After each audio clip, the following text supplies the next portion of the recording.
মানুষের যেসব কিছু পাওয়ার চাহিদা রয়েছে তার মধ্যে সম্মান ও মর্যাদা পাওয়ার চাহিদা অন্যতম।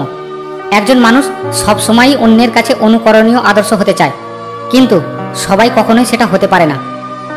মানুষের যখনই মৌলিক চাহিদা ও নিরাপত্তার চাহিদা পূরণ হয়ে যায়, তখনই সে সামাজিক মর্যাদা পাওয়ার আকাঙ্ক্ষা পোষণ করে। ক্ষমতাবান বা বিত্তশালী হওয়া কঠিন, কিন্তু অসম্ভব নয়। কিন্তু সকলের পক্ষে সম্মানীয় ব্যক্তি হওয়া সম্ভব হয় না। অর্থ থাকলে সবাই আপনাকে মূল্যায়ন করবে, ক্ষমতা থাকলে সমীহ করবে, বিদ্যা থাকলে জ্ঞানী বলবে। কিন্তু সম্মান পেতে হলে কি করতে হবে এ তথ্য অনেকেরই অজানা। আর যারা জানেন তারাও এই নীতি পালনে সমর্থন হন না অনেক সময়। কারণ মানুষের চোখে সম্মানের পাত্র হওয়া সহজ নয়, বরং সবথেকে কঠিন ও আত্মসংযমের কাজ। কিন্তু আপনি যদি তা হতে চান তাহলে পন্থা অবশ্যই রয়েছে, শুধু তা একাগ্রতার সাথে পালন করতে হবে। সম্মানীয় বন্ধুগণ, আসুন এই ভিডিওটির মাধ্যমে জেনে নেওয়া যাক সম্মান ও মর্যাদা পাওয়ার 7টি গুরুত্বপূর্ণ উপায়। ভিডিওটি শুরু করার আগে আপনাদের কাছে একটি অনুরোধ রাখলাম, দয়া করে এই চ্যানেলটিকে সাবস্ক্রাইব করে রাখবেন। 1 নম্বর, আচরণে এবং স্বভাবে বিনয়ী হন। উদ্ধত স্বভাব এবং অহংকারী পদক্ষেপের জন্য আপনি আলোচিত হতে পারেন, কিন্তু তা আপনাকে সম্মান এনে দেবে না। আপনি যত বেশি বিনয়ী হবেন স্বভাবে এবং আচরণে, তত বেশি মানুষ আপনার সাথে সহজভাবে মিশতে পারবে, আপনাকে সম্মান করবে। তবে বিনয়ী হওয়ার অর্থ এই নয় যে আপনি তোষামত করবেন অথবা অকারণ বশ্যতা দেখাবেন, বরং কেউ কিছু জানতে চাইলে নম্রভাবে বলবেন, না বলার হলেও ভদ্রভাবে বলবেন, বিরক্ত হয়ে বা রাগ দেখে নয়।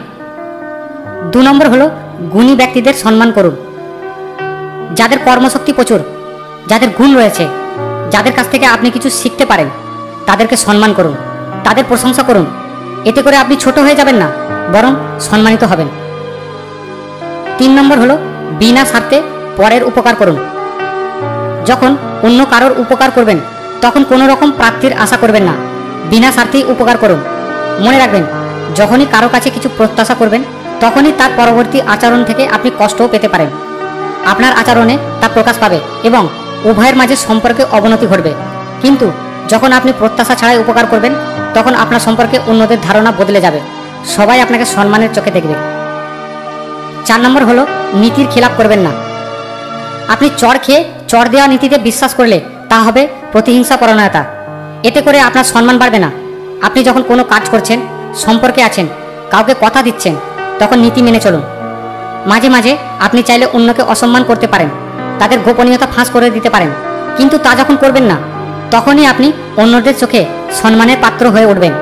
অনেকেই হয়তো আপনাকে পছন্দ করে, আপনাকে জীবনসঙ্গী করতে চান, কিন্তু সবার প্রস্তাবে রাজি হওয়া আপনার পক্ষে সম্ভব নয়। কিন্তু বেশিরভাগ মানুষই যারা তাদের অপছন্দ করেন তাদেরকে ছোট করেন, তাদের কথা অন্যদেরকে বলে বেড়ান। এটা করা কখনোই উচিত নয়। আপনি যদি এটা না করে তাদের সম্মানের চোখে দেখেন, তারাও আপনাকে সম্মান করবেন, সাথে অন্যরাও। 5 নম্বর হলো পরচর্চা হতে বিরত থাকুন। পরচর্চা করার মতো সময় তাদের হাতেই থাকে যাদের নিজেদের কোনো কাজ নেই বা যারা নিজেদের অবস্থান নিয়ে সন্তুষ্ট নয়। তাই পরচর্চা এড়িয়ে চলুন। কাউকে দেখে তার অবস্থানে যেতে ইচ্ছে হলে মন দিয়ে পরিশ্রম করুন। আপনার চেষ্টা আর পরিশ্রমই আপনার অবস্থান বদলে দেবে। সেই সাথে পরচর্চা না করাই সকলের কাছে সম্মানের পাত্র হয়ে উঠবেন। 6 নম্বর হলো হাল ছেড়ে দেবেন না। কোনো কাজ একবার না পারলে হাল ছাড়বেন না। মনে রাখবেন, কাজের ক্ষেত্রে বারবার চেষ্টায় সম্মান কমে যায় না, বরং হাল না ছেড়ে কাজ চালিয়ে যাওয়াতেই সম্মান বাড়ে। তাই যতবারই ব্যর্থ হবেন তা থেকে শিক্ষা নিয়ে কাজ চালিয়ে যান।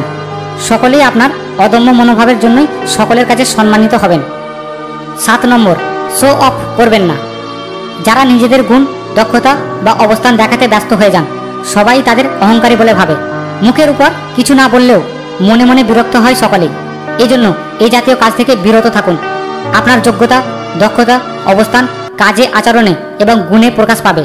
এটা আপনি মুখে বলার চেয়ে কাজে করে দেখালে সবার কাছে বেশি গ্রহণযোগ্যতা পাবে। বন্ধুগণ, শেষে বলি যে সাফল্য অর্জনের থেকে কঠিন হচ্ছে সম্মান ও মর্যাদা অর্জন করা।